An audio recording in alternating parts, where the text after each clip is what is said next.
રહ્યા છે। તો આગળ વાત કરીએ તો સ્ટેચ્યુ ઓફ યુનિટીમાં ચાલતી ઇલેક્ટ્રિક બસો સંપૂર્ણ બંધ થઈ ગઈ છે। ઇલેક્ટ્રિક બસના ડ્રાઈવરો છેલ્લા 6 દિવસથી હડતાળ પર છે। આપના ધારાસભ્ય ચેતર વસાવાનું નિવેદન પણ સામે આવ્યું છે। તેઓએ કહ્યું કે આ જેટલા પણ ડ્રાઈવરો છે તે અસરગ્રસ્ત છે। સાથે જ ચેતર વસાવાએ કહ્યું કે આ તમામની જમીન રસ્તા અને આવાસમાં વહી ગઈ છે। અમારા લોકોએ અમારી જમીન આપી છે। સરકાર રોજગારીના નામે શોષણ કરે છે।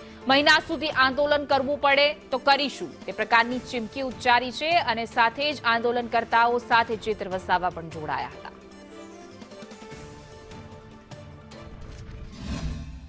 અમારી માંગણી કઈ નવી નથી। અમારી માંગણી ખાલી પગાર વધારાની છે અને જે પાછલા 2018 થી જે લોકો અહીંયા નોકરી કરે અમે લોકો જે કરીએ છીએ એમનું તે ટાઈમે બી પગાર 12,000 રૂપિયા હતું અને આજે 8 વર્ષ પછી જે અમારો પગાર છે એ બી 12,000 રૂપિયા છે। એટલે અમારી માંગણી ખાલી એટલી જ છે કે અમને પગાર વધારો મળે, એનાથી વિશેષ અમારી કોઈ માંગણી નથી।